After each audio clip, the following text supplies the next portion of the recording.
मेरे मरने के बाद तुम सब फंसेंगे। कौन कौन सब फंसेंगे। દિવસ પહેલા બનેલા ઘટના કે જ્યાં રાજસ્થાનના શ્રી ગંગાનગરમાં એક 13 વર્ષની બાળકીનું એક રિક્ષા ચાલકે અપહરણ કર્યું અને પછી તેને એક હોટલના માલિકને વેચી દીધી. તે હોટલના માલિક સહિત લગભગ 30 લોકોએ 5 દિવસ સુધી તે છોકરી સાથે બળાત્કાર કર્યો. તેને અલગ અલગ હોટલોમાં ફેરવતા રહ્યા અને રિપોર્ટ અનુસાર વધુ પડતા અત્યાચારના કારણે જો છોકરીની તબિયત બગડી જતી તો તેને ખૂબ વધુ પ્રમાણમાં આલ્કોહોલ આપવામાં આવતો, દારૂ પીવડાવવામાં આવતો. આ બાળકીને ન્યાય મળે એટલે હજારો લોકો રસ્તા પર ઉતરી આવ્યા છે. રિપોર્ટ અનુસાર પોલીસે લગભગ 10 જેટલા શખ્સોની ધરપકડ કરી છે. પ્રશાસને લગભગ 6 જેટલી હોટલો પર તોડફોડ કરી છે. પરંતુ પ્રશ્ન એ છે કે આ દરિંદગી, આ રાક્ષસી પણ હું ક્યાં સુધી?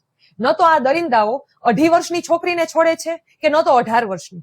ખબર નહીં આ લોકોને એવી બાળકીઓમાં શું દેખાઈ જતું હશે કે જેમના શરીરના અંગોનો પૂરતો વિકાસ પણ નથી થયો. આ દરિંદાઓ 80 વર્ષની વૃદ્ધાને પણ નથી છોડતા. એટલું જ નહીં, આ વાત માત્ર સ્ત્રી સુધી સીમિત નથી. આ દરિંદાઓને ખબર નહીં જાનવરોમાં પણ શું દેખાઈ જાય છે કે તેઓ જાનવરોને પણ નથી છોડતા. ઘણા બધા લોકોના મને ડીએમ્સ હતા કે આ ખૂબ ગંભીર વિષય છે, આના પર વિડીયો બનાવો.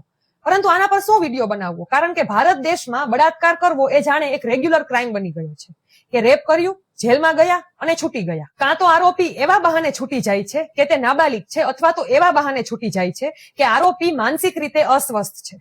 પરંતુ વાસ્તવિકતા એ છે કે આ એવી માનસિક બીમારી છે કે જેની દવા માત્ર એન્કાઉન્ટર છે. ભારત દેશે આ ગુના માટે માત્ર એક જ સજા જાહેર કરવી જોઈએ અને એ છે મોતની સજા. પછી આરોપી ગમે તે ધર્મનો હોય, ગમે તે જાતિનો હોય, ગમે તે ઉંમરનો હોય કે પછી માનસિક રીતે ગમે તેટલો અસ્વસ્થ હોય. આ વિડીયોને વધુમાં વધુ શેર કરો. આ એકમાત્ર કદાચ એવો વિષય છે કે જેના પ્રત્યે લોકોના મનમાં રોષ જાગવો જોઈએ. આ વિષય પ્રત્યે લોકોના મનમાં ગુસ્સો જગાડવો જરૂરી છે જેથી કોઈ પણ આરોપી આવું પગલું ભરતા પહેલા 100 વાર વિચારે. જય હિન્દ.